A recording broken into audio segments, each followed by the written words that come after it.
All right, guys, let's get started with day 2 of our story for the week, which is On the Banks of Plum Creek. Let's look at some amazing words that they've got for us. We've got landscape. What type of landscape would you photograph in your neighborhood? What is a landscape? We don't know what we're taking a picture of. We don't know what it is, right? Landscape is all of the visible features, which means the things that you can see in an area of the countryside or the land. So this would be a landscape, kind of like a backdrop, some scenery. Sights. He showed us pictures of all the sights he had visited on his vacation. What is a sight? Sights are things that you see or that can be seen. That makes sense, right? Because we know that when we see, we're using our sight. So it makes sense that sights are things that we can see. And here you see people looking at the sight. That's the Grand Canyon. All right, talking about ing for word endings. The word ending ing does have different things it can be used for. It can be added to verbs to form nouns or adjectives. Towering, for example, the ing has been added to the base word tower to make it an adjective, like I am towering over the tiny puppy. Tower means to rise up, so towering must mean that it is describing something that is very high up. Foreshadowing. So foreshadowing is that the hints and clues that let us know that something's about to happen. So like whenever someone's walking down a scary hallway, we can maybe foreshadow that maybe someone's about to jump out at them, or maybe the lights are going to shut off. But we can use foreshadowing to explain the plot's main events and how they have influenced future events, or what effect they have on things that are going to happen in the future. So it is used mainly in fiction. So it's used in stories to kind of add that suspense. It's not used a whole lot in nonfiction, because nonfiction is factual and fiction is stories. So stories are mainly using foreshadowing to create that suspense and hook their readers. All right, some multiple meaning words. You're going to come across words that you think you know, but they don't really make sense in the sentence. That's because some words have more than one meaning. So like the word deer and deer. Well, we know that deer is an animal, right? A deer is an animal, but we can also say dear so-and-so when we're writing a letter. So we've got to make sure that we know those words that have different meanings. And if we try the meaning that we know first and it doesn't make sense, we can always go to a dictionary or a glossary and find that correct definition that does fit and make that sentence make sense. All right, let's go back over our vocabulary. A badger. Remember, a badger is a burrowing, flesh-eating mammal, and it is this not-so-friendly-looking creature right here. A bank. Are we talking about regions? No. We are talking about the rising ground at the edge of a river, lake, or the sea. This area right here, that rising ground that comes up from that lake. Bristled is short, stiff hair. Your toothbrush has bristles on it. It's bristled. The hairs on your toothbrush are short and stiff to get your teeth all clean. Or like these little hedgehogs have bristled hair. Jointed. Remember yesterday I said that is where two things are joined together or connected, like your elbow or our knees or our fingers. Jointed. Patched. Mended with a scrap of material. So like if you got a hole in your jeans and you still really want to wear them because they're your favorite pair, mama, grandmama, whoever can take a piece of extra material and sew it or iron it to where that hole is to have a patch. So it is mended and there's no more holes in your jeans, but instead you see the cute little fabric through the hole. Ruffled. That's material that is closely gathered together, kind of like in this skirt right here, and it kind of has that ripple or that wavy look to it. And rushes are marsh plants with a hollow stem, and they look like this. Alrighty, we are going to go ahead and read our story. So let me get it pulled up. Now I'm going to warn you, our story this week is a little bit longer, but it is a really good story, so I'm hoping it kind of hooks your attention. This is On the Banks of Plum Creek. It is by Laura Ingalls Wilder, and it is historical fiction because it has taken place in the past, and it does have some historical factual pieces to it, but the story itself is made up. Alrighty.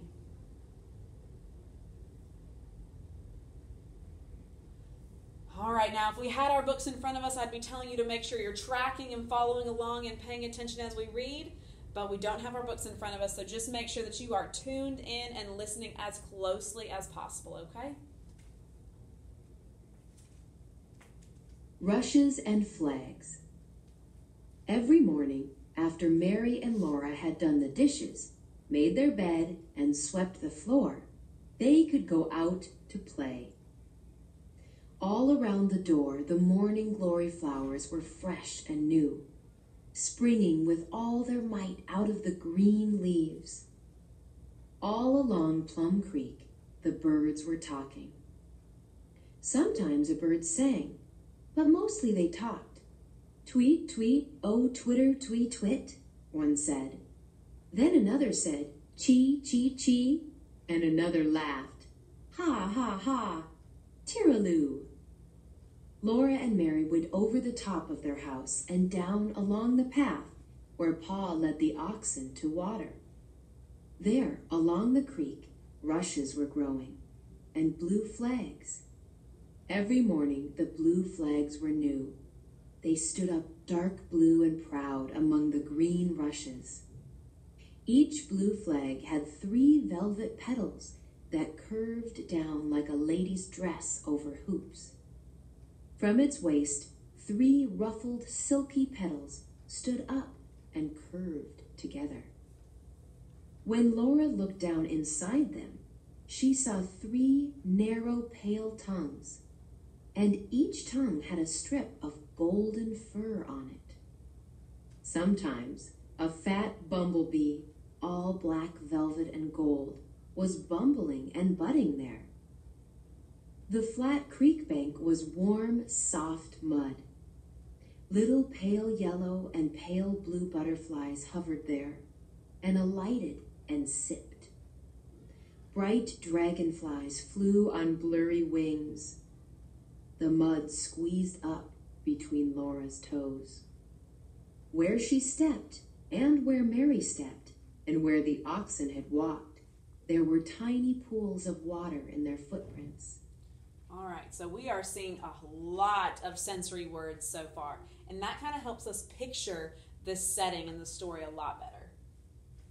Where they waded in the shallow water, a footprint would not stay. First, a swirl like smoke came up from it and wavered away in the clear water. Then the footprint slowly melted.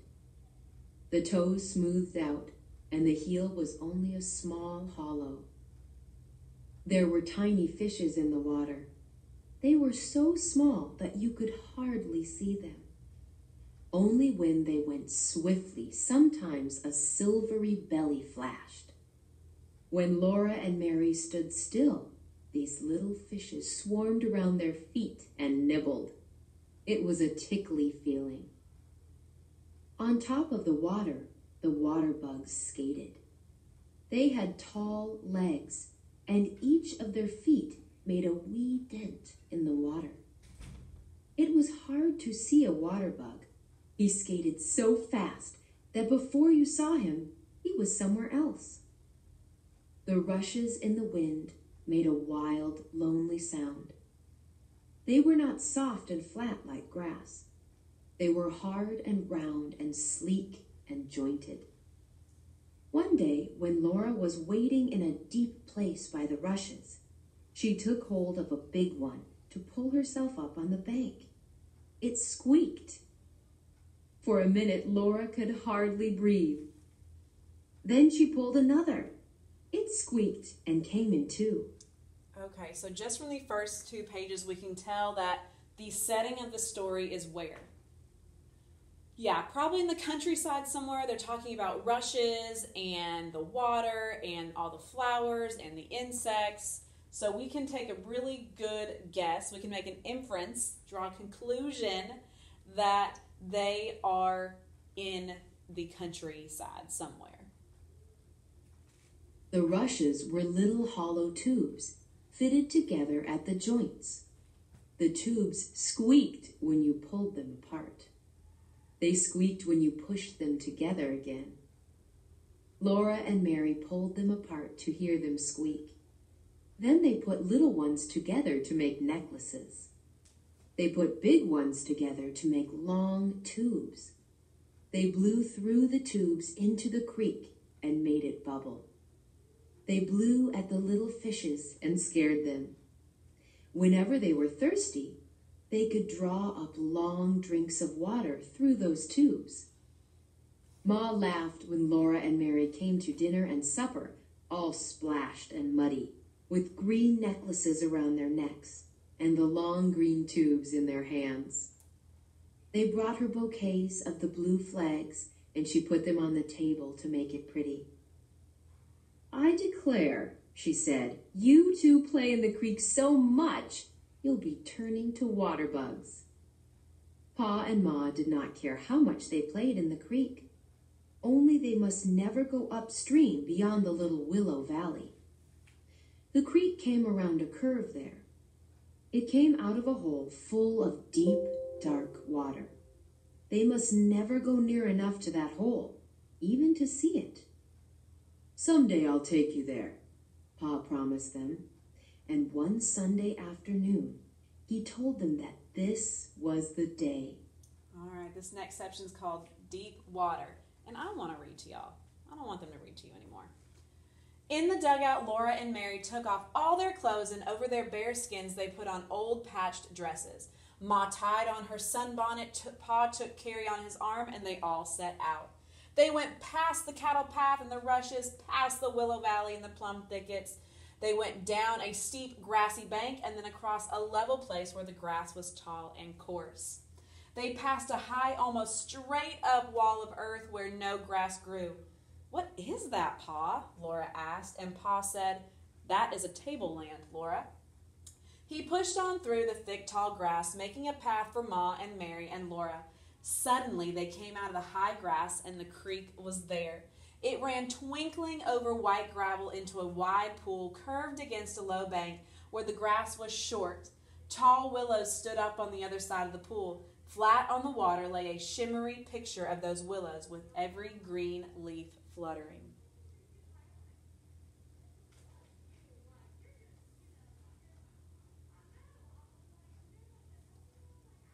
Ma sat on the grassy bank and kept Carrie with her while Laura and Mary waded into the pool. "Stay near the edge, girls," Ma told them. "Don't go in where it's deep." The water came up under their skirts and made them float. Then the calico got wet and stuck to their legs.